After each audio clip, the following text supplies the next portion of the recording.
Dear Esther, I sometimes feel as if I've given birth to this island. Somewhere between the longitude and latitude, a split opened up, and it beached remotely here. No matter how hard I correlate, it remains a singularity, an alpha point in my life that refuses all hypothesis. I return each time leaving fresh markers that I hope, in the full glare of my hopelessness, will have blossomed into fresh insight in the interim.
Donnelly reported the legend of the hermit, a holy man who sought solitude in its most pure form. Allegedly, he rode here from the mainland in a boat without a bottom, so all the creatures of the sea could rise at night to converse with him. How disappointed he must have been with their chatter. Perhaps now, when all that haunts the ocean is the rubbish dumped from the tankers, he'd find more peace. They say he threw his arms wide in a valley on the south side, and the cliff opened up to provide him shelter. They say he died of fever 116 years later. The shepherds left gifts for him at the mouth of the cave, but Donnelly records they never claimed to have seen him. I have visited the cave and I have left my gifts, but like them, I appear to be an unworthy subject of his solitude.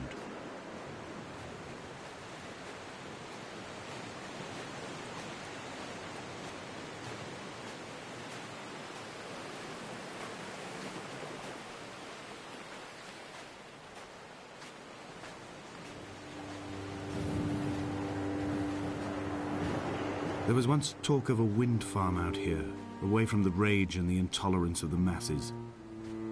The sea, they said, is too rough for the turbines to stand.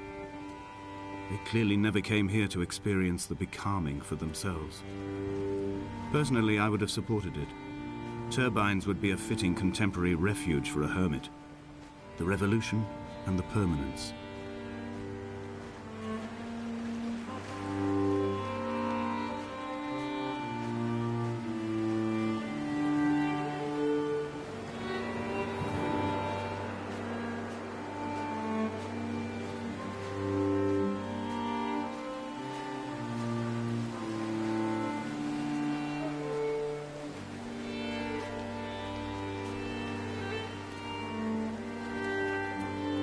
I have found the ship's manifest, crumpled and waterlogged under a stash of paint cans.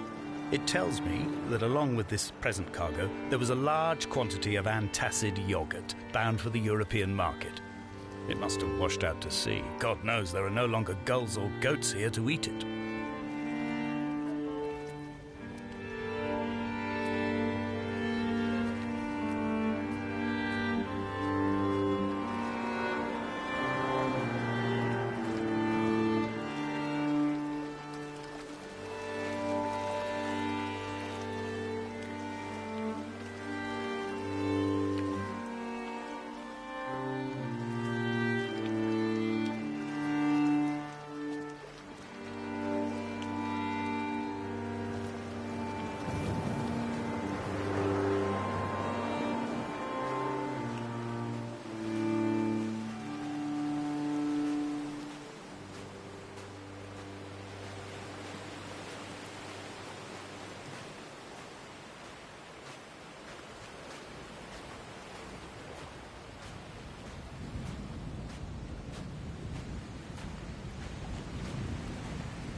The mount is clearly the focal point of this landscape. It almost appears so well placed as to be artificial.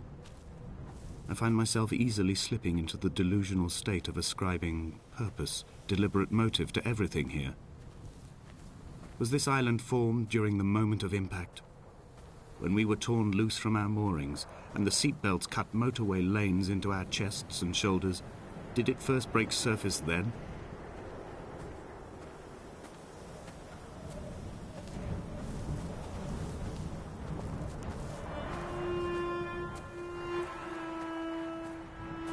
When someone had died or was dying, or was so ill they gave up what little hope they could sacrifice, they cut parallel lines into the cliff, exposing the white chalk beneath. You could see them from the mainland or the fishing boats, and know to send aid or impose a cordon of protection, and wait a generation until whatever pestilence stalked the cliff paths died along with its hosts. My lines are just for this: to keep any would-be rescuers at bay. The infection is not simply of the flesh.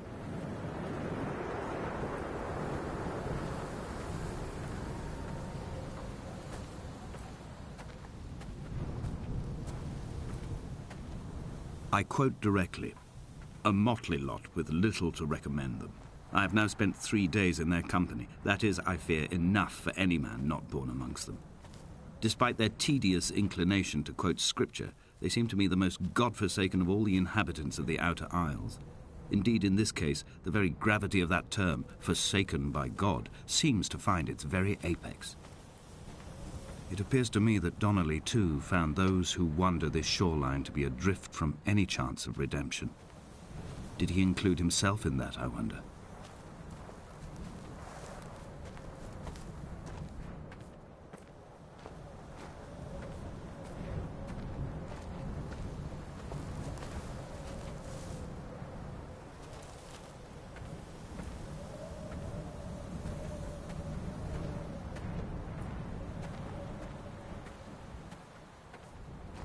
Dear Esther, I met Paul. I made my own little pilgrimage. My Damascus, a small semi-detached on the outskirts of Wolverhampton. We drank coffee in his kitchen and tried to connect to one another. Although he knew I hadn't come in search of an apology, reason or retribution, he still spiraled in panic, thrown high and lucid by his own dented bonnet.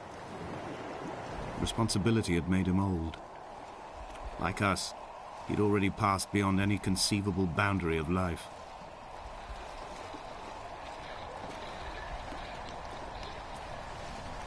I would leave you presents outside your retreat, in this interim space between cliff and beach.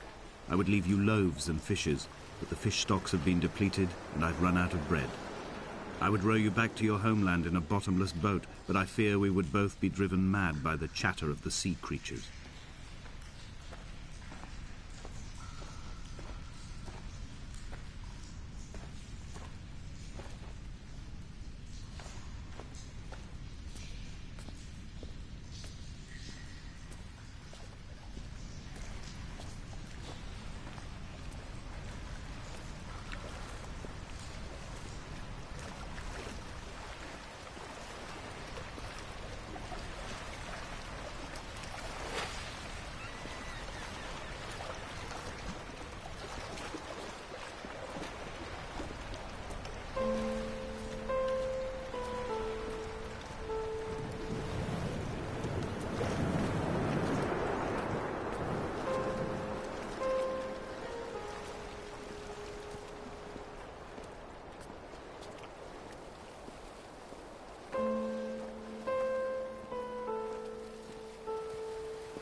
He still maintains he wasn't drunk, but tired. I can't make the judgment or the distinction anymore. I was drunk when I landed here, and tired too. I walked up the cliff path in near darkness and camped in the bay where the trawler lies beached. It was only at dawn that I saw the bothy and decided to make my temporary lodgings there. I was expecting just the aerial and a transmitter stashed in a weatherproof box somewhere on the mount. It had an air of uneasy permanence to it. Like all the other buildings here, erosion seems to have evaded it completely.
Dear Esther, I have now driven the stretch of the M5 between Exeter and Bristol over 21 times.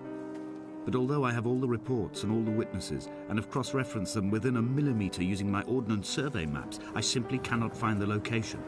You'd think there would be marks to serve as some evidence.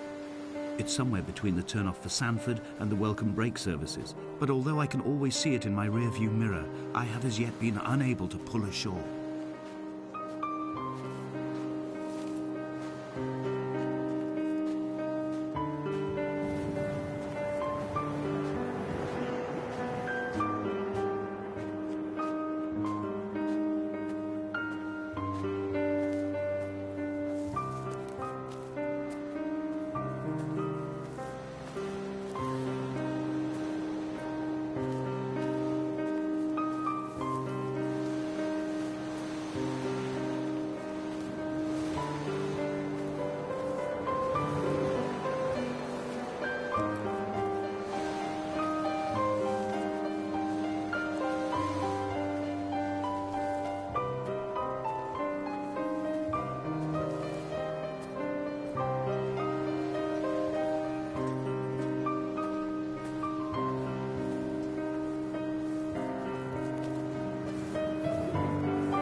It's only at night that this place makes any sluggish effort at life.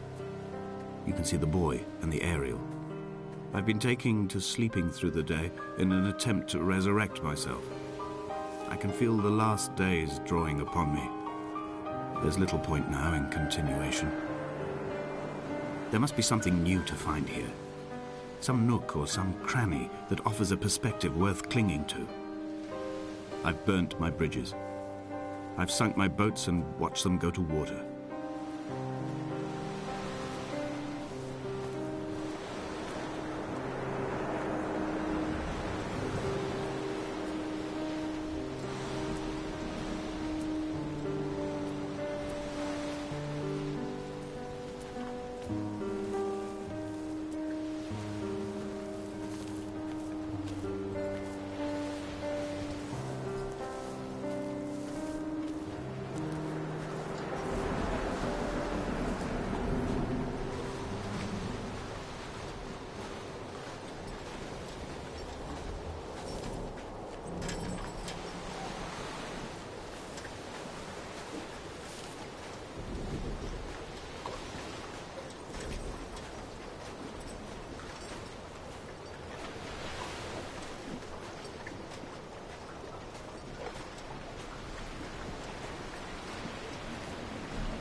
There must be a hole in the bottom of the boat. How else could new hermits have arrived?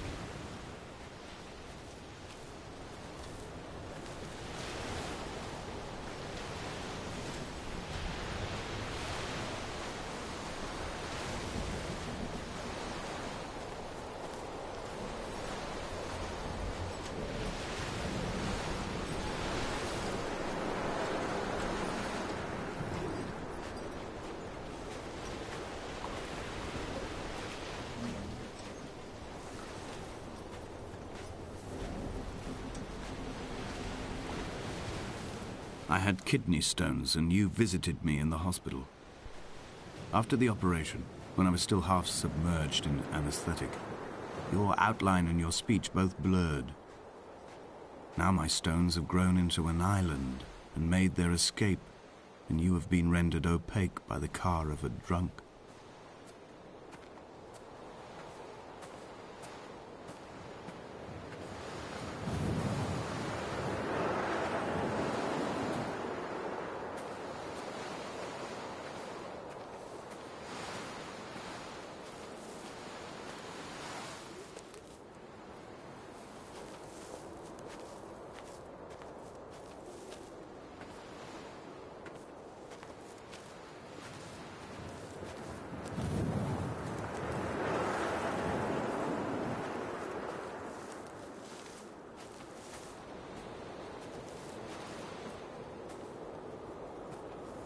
What charnel house lies at the foot of this abyss? How many dead shepherds could fill this hole?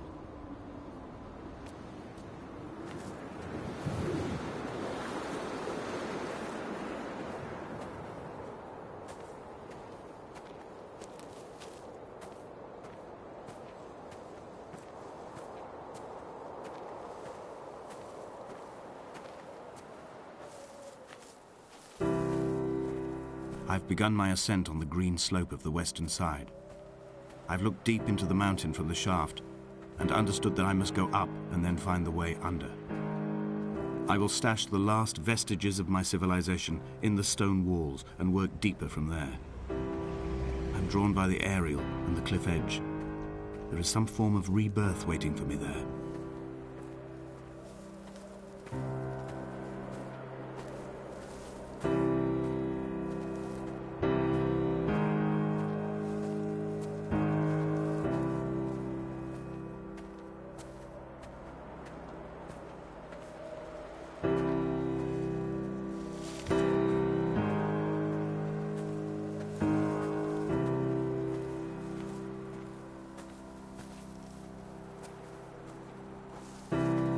The bothy was constructed originally in the early 1700s.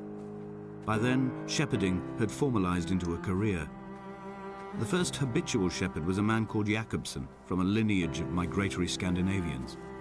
He was not considered a man of breeding by the mainlanders. He came here every summer whilst building the bothy, hoping eventually that becoming a man of property would secure him a wife and a lineage. Donnelly records that it did not work.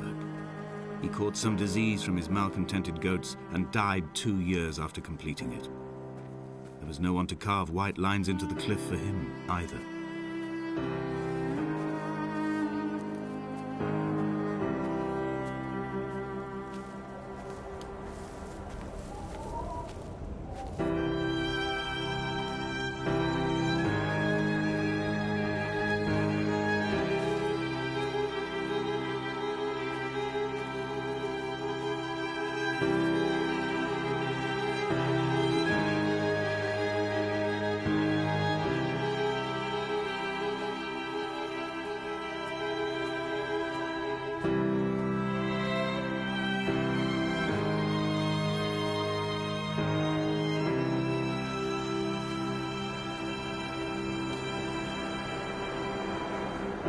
My heart is landfill, these false dawns waking into the still never light.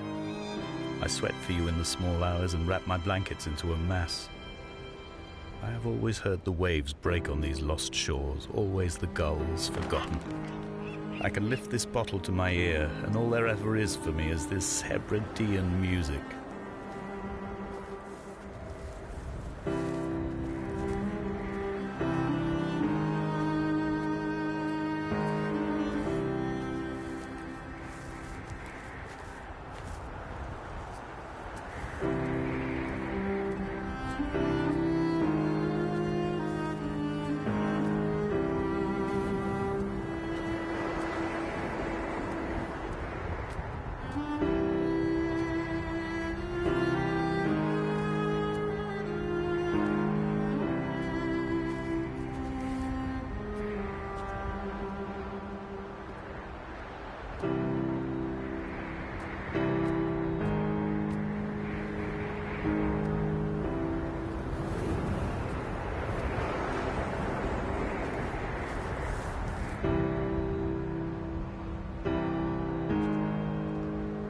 In a footnote, the editor comments that at this point, Donnelly was going insane as syphilis tore through his system like a drunk driver. He's not to be trusted. Many of his claims are unsubstantiated, and although he does paint a colourful picture, much of what he says may have been derived directly from his fever. But I've been here, and I know, as Donnelly did, that this place is always half imagined. Even the rocks and caves will shimmer and blur with the right eyes.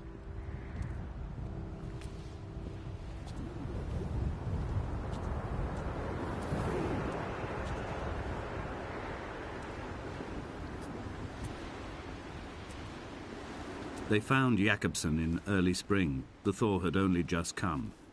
Even though he'd been dead nearly 7 months, his body had been frozen right down to the nerves and had not even begun to decompose. His fingernails were raw and bitten to the quick. They found the phosphorescent moss that grows in the caves deep under the nails. Whatever he'd been doing under the island when his strength began to fail is lost. He'd struggled halfway up the cliff again, perhaps in a delirium, perhaps trying to reach the Bothy's fire before curling into a stone and expiring.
Climbing down to the caves, I slipped and fell and have injured my leg. I think the femur is broken. It is clearly infected. The skin has turned a bright, tight pink, and the pain is crashing in on waves, winter tides against my shoreline, drowning out the ache of my stones. I struggled back to the Bothy to rest, but it has become clear that there is only one way this is likely to end. The medical supplies I looted from the trawler have suddenly found their purpose. They will keep me lucid for my final ascent.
From here, this last time, I have understood there is no turning back. The torch is failing along with my resolve. I can hear the singing of the sea creatures from the passages above me, and they are promising the return of the gulls.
It was as if someone had taken the car and shaken it like a cocktail.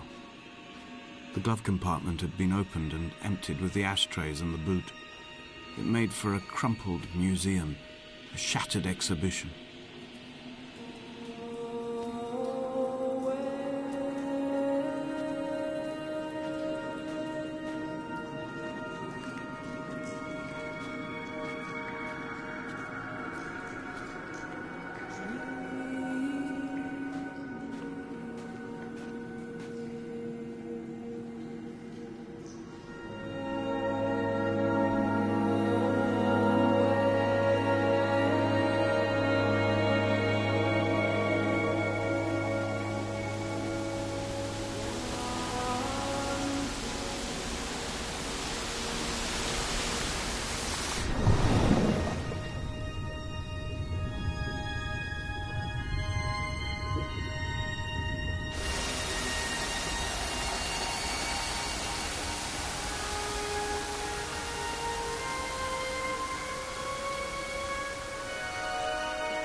I am traveling through my own body, following the line of infection from the shattered femur towards the heart.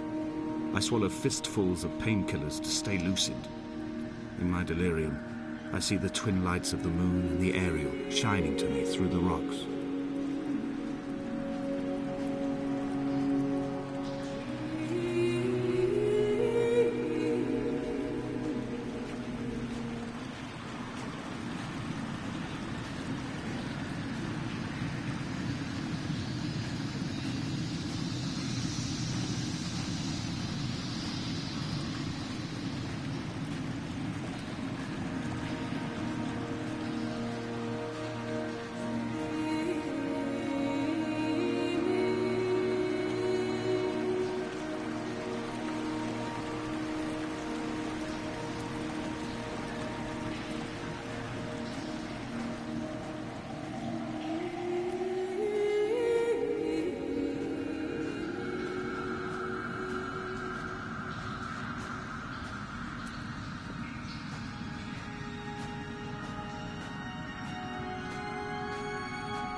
I will hold the hand you offered to me, from the summit down to this well, into the dark waters where the small flowers creep for the sun. Headlights are reflected in your retinas, moonlit in the shadow of the crematorium chimney.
I sat here and watched two jets carve parallel white lines into the sky.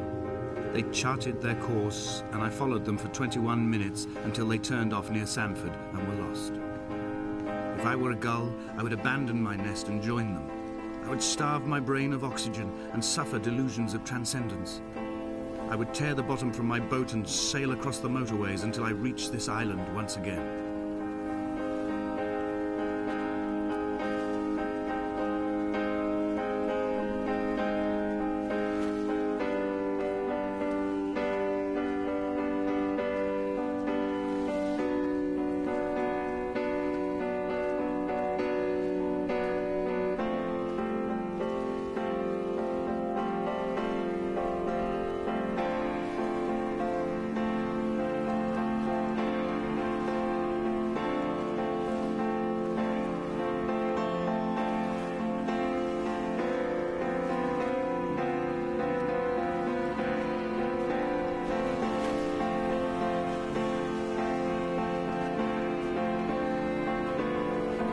returned home with a pocket full of stolen ash.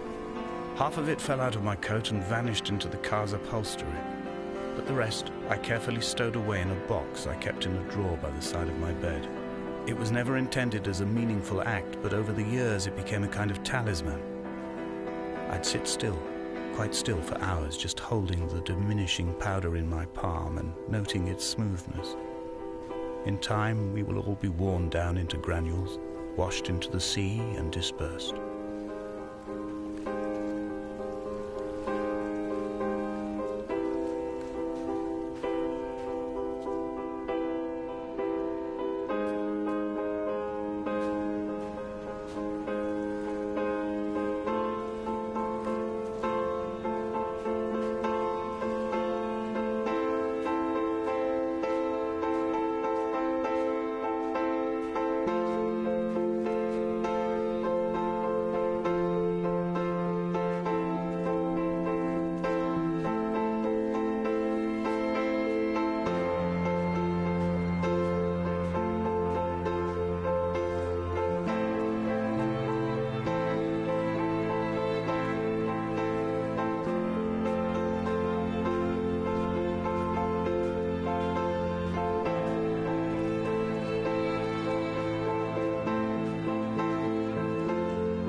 Hall by the roadside, by the exit for Damascus, all ticking and cooled, all feathers and remorse, all of these signals routed like traffic through the circuit diagrams of our guts, those badly written boats torn bottomless in the swells, washing us forever ashore.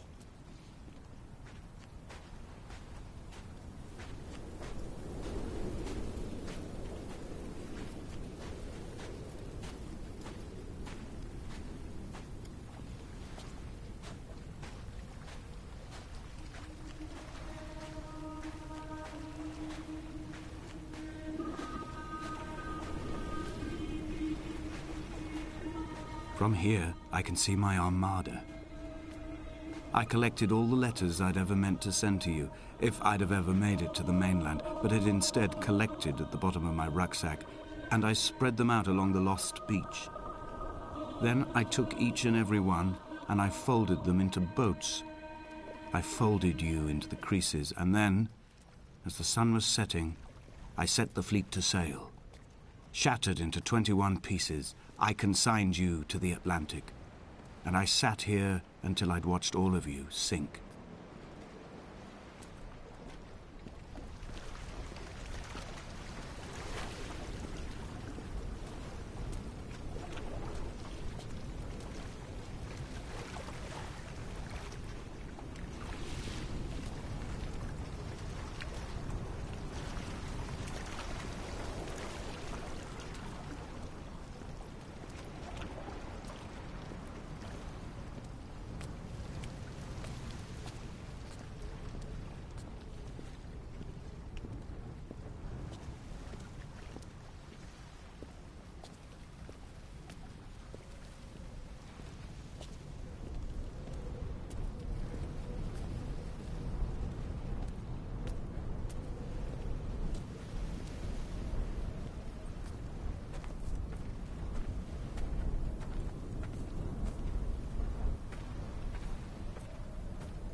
I will drag my leg behind me.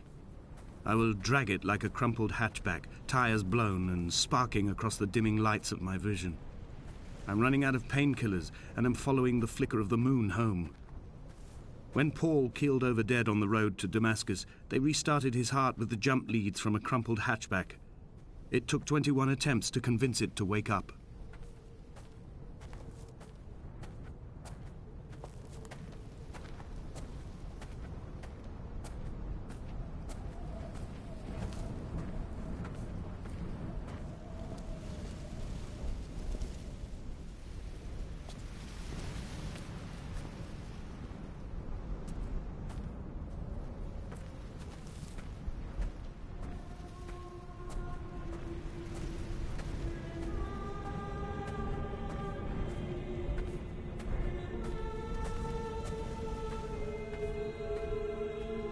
I've begun my voyage in a paper boat without a bottom.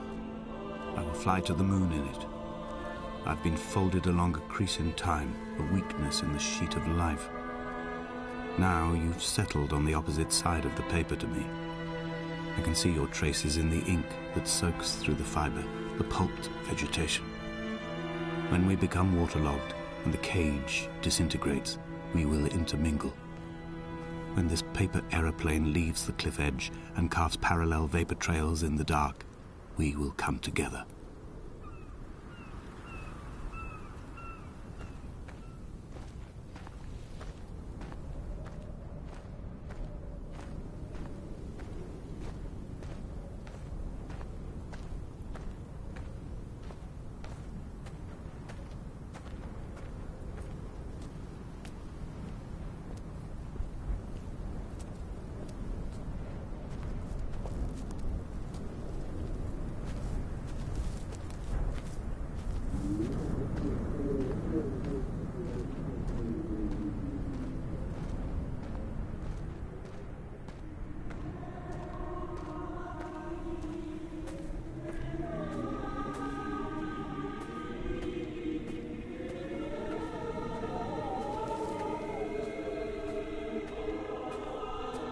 If only Donnelly had experienced this, he would have realized he was his own shoreline, as am I. Just as I am becoming this island, so he became his syphilis, retreating into the burning synapses, the stones, the infection.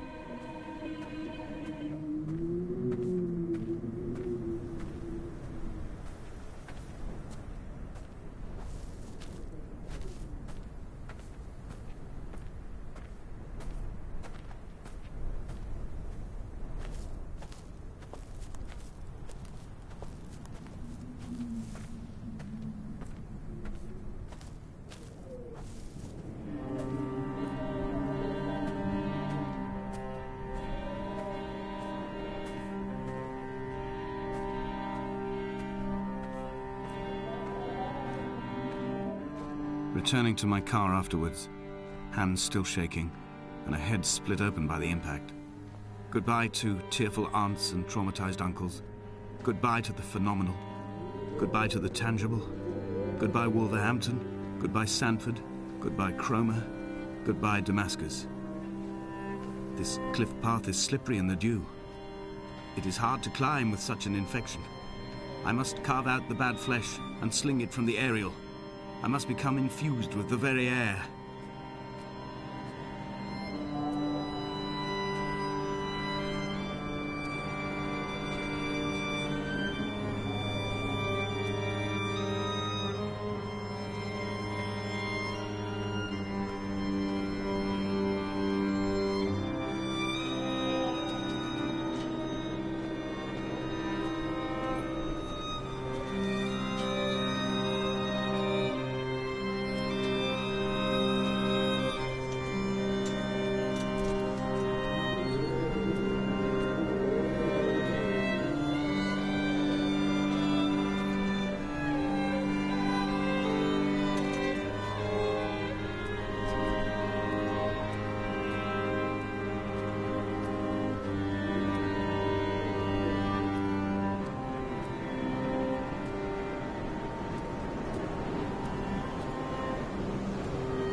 Blind with panic, deaf with the roar of the cage traffic, heart stopped on the road to Damascus, Paul sat at the roadside hunched up like a gull, like a bloody gull, as useless and as doomed as a syphilitic cartographer, a dying goat herd, an infected leg, a kidney stone, blocking the traffic bound for Sanford and Exeter.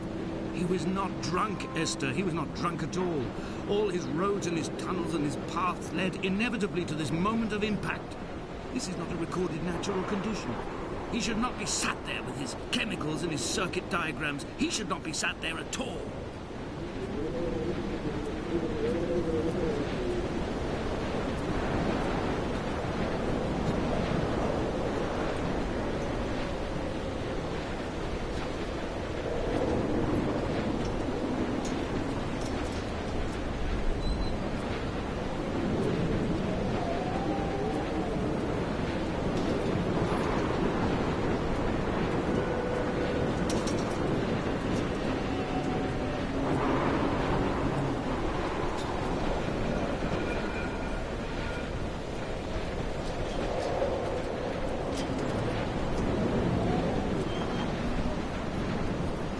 run out of places to climb.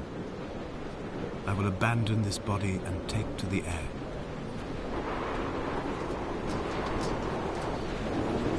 Dear Esther, I have burned the cliffs of Damascus.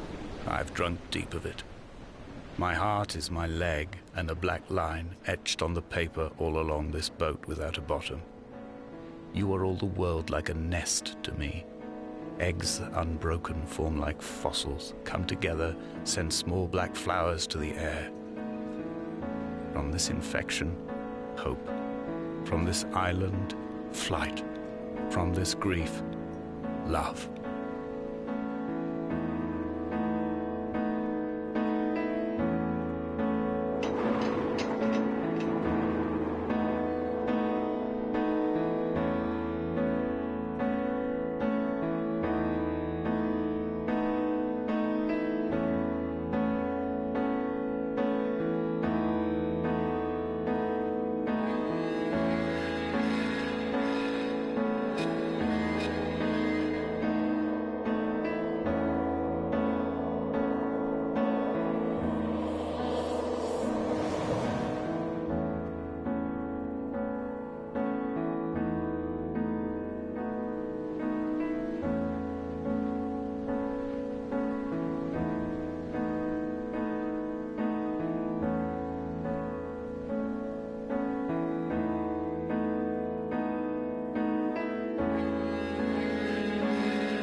Come back.